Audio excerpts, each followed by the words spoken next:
المباراة غدا ولكن بدون جمهور. وغياب الجمهور يعني كارثة مالية للفريقين معا. لماذا؟ لأن أكبر مصدر للدخل قد ضاع وهو التذاكر. عشرات الآلاف من المتفرجين ضاعت مداخيلهم. الآن سنرى كم تخسر الفرقة المنهزمة في الديبي بدون جمهور. أولا، منحة الفوز من الجامعة مبلغ كبير. الخاسر لا يحصل على شيء.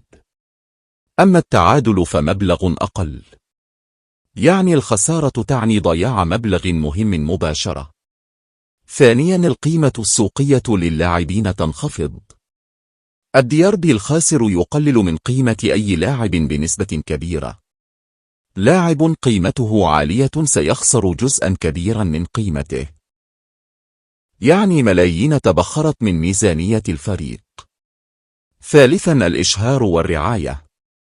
بدون جمهور في الملعب، اللوحات الإشهارية تفقد قيمتها.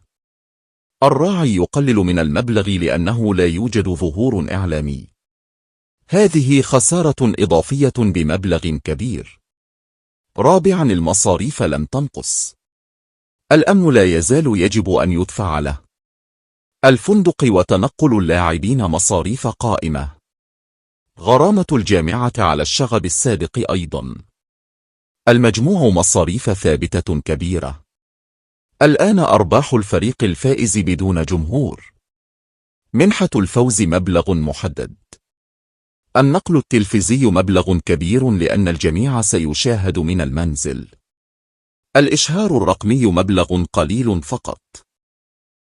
المجموع نصف مليار تقريبا.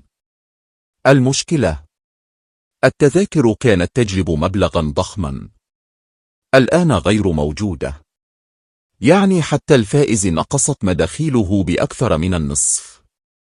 الحصيلة النهائية للديربي بدون جمهور: الفائز يربح نصف مليار. الخاسر يخسر أكثر من نصف مليار. الفرق بينهما يصل مليار. بالمقارنة، الديربي مع الجمهور كان الفائز يدخل أكثر من مليار. الآن الفائز يدخل نصف مليار فقط.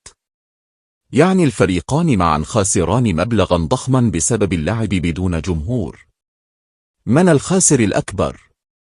الجمهور. ومن الرابح؟ شركات النقل التلفزي لأن المشاهدات سترتفع للضعف. الديبي بدون جمهور خسارة للكرة المغربية. خسارة مالية، خسارة للحماس، خسارة للهيبة. غدا مباراة من أجل المال فقط بلا روح.